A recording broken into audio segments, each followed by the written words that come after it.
سلام، من سیاوشم و اینجا هم کانال سیر تا پیازه. امروز اومدیم به باغ نارنجستان قوام و قرار اینجا رو برای شما به تصویر بکشیم. همراه ما باشید.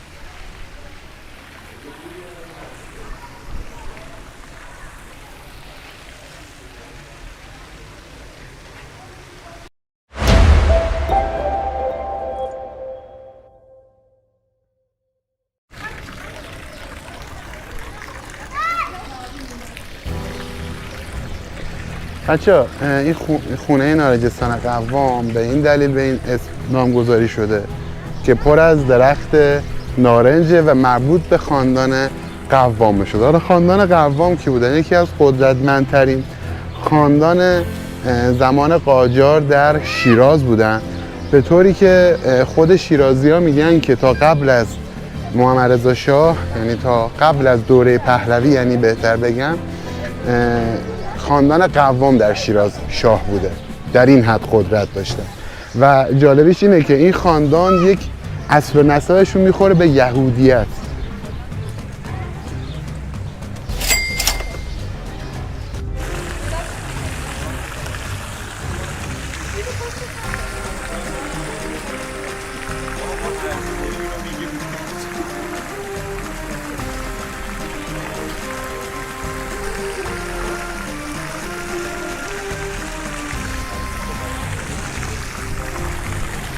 از این ساختمون در زمان قاجار برای آب یخ میزنه، پذیرایی از مهمانان خارجی هم استفاده میکرده. خنک شدم حالا.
کرسی خونه چیز 3 برابر این میزه.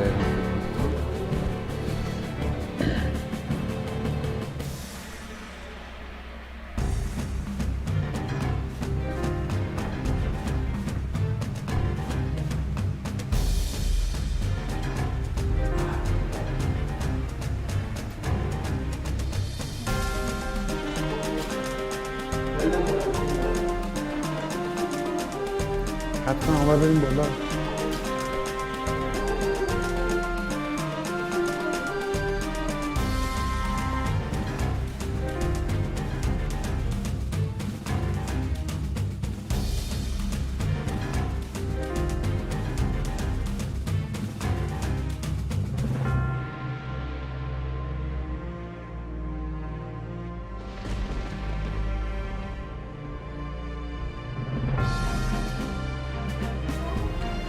بچه این بخشی که داریم اینجا بازدید میکنیم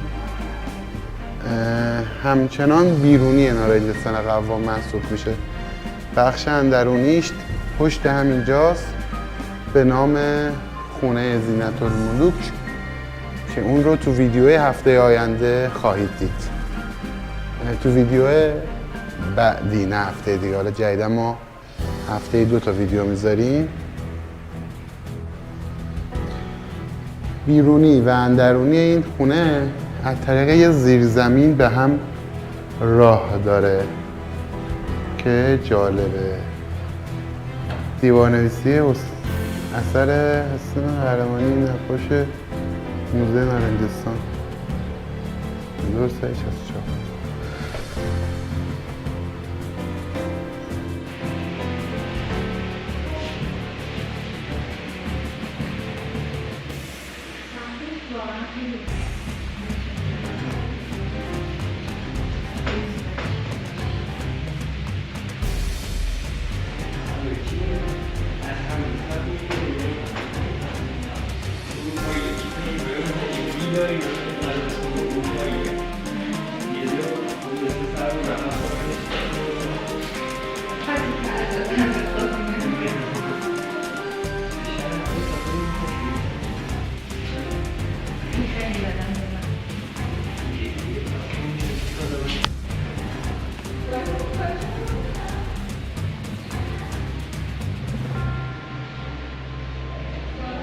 تو عکس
مرسی که همراه ما بودید. امیدوارم که از این ویدیو خوشتون اومده باشه.